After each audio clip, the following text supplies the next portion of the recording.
probably know by now, we will be making some elegant box clutches. And I made this one out of a cookie box, macaroon box, and it came from a really nice pastry shop. And I didn't want to throw away the box just because the box was so pretty, and I just thought it would be a waste to throw it away. I'm weird like that, I know, I collect jars and boxes. But anyways, so I finally came up with an idea to repurpose these awesome boxes that I've been collecting. And yeah, these are just really cute, elegant box clutches that you see from designers and department stores. And I thought this was a great idea to show you guys since prom is coming up and wedding season's coming up as well. So if you guys like what you see, don't forget to thumbs up for me and let's get started. Okay, so let's start with materials like usual. First, you would need some boxes. Look for something in a size you would like for a clutch. I recommend going with a good quality and sturdy box. For decorating, I will be using acrylic paint, and you could choose any color of your choice. You will also need a gloss finish glaze, and I will provide all the links to where you can buy this on my blog, lifeandstyle.com. I usually put more information on my blog if you guys are wondering. And a few optional pieces would be decorating pieces like brooches, decorated buttons, or rhinestones. I found all of these from Etsy.com, and I will also provide this on my blog if you are curious. Oh, and one more thing for the handles, I will be using my leftover base rings from my last project, and then a knuckle ring that I had sitting around in my drawer box. Lastly, you need a glue gun to put everything together.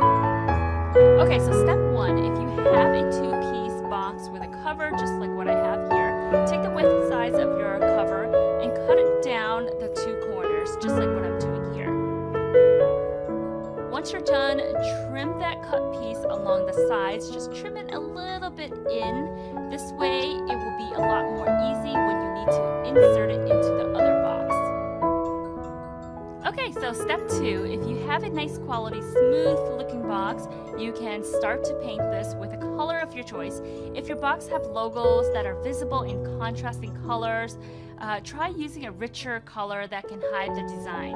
Example, white will be very difficult to cover black letterings, so try a purple or blue instead. Paint on about 2 to 3 layers of your paint, and then make sure to let each layer dry for about 15 to 20 minutes before painting on the next coat.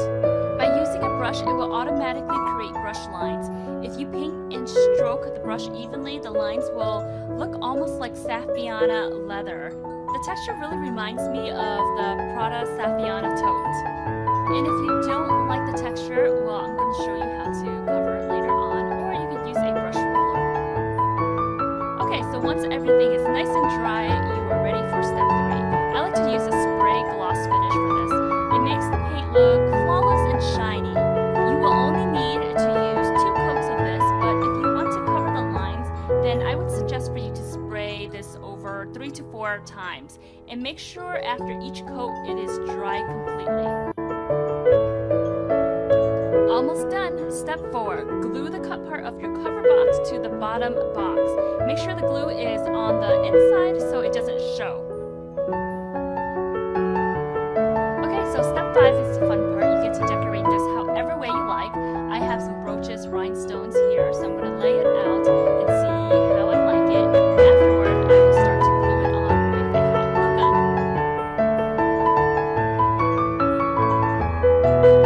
Once that part is complete, I am going to glue on the rings.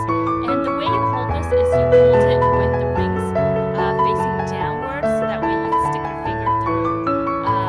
This will fall if you're pretty rough with this, so let's just assume that when you're wearing this out, you're going to act ladylike and be very gentle, so that way these stones don't fall out. Obviously, if you're rough with this, they will eventually fall out. Okay, so this last part is optional, but if you want to add in a lining to make it look extra fancy, you could do this.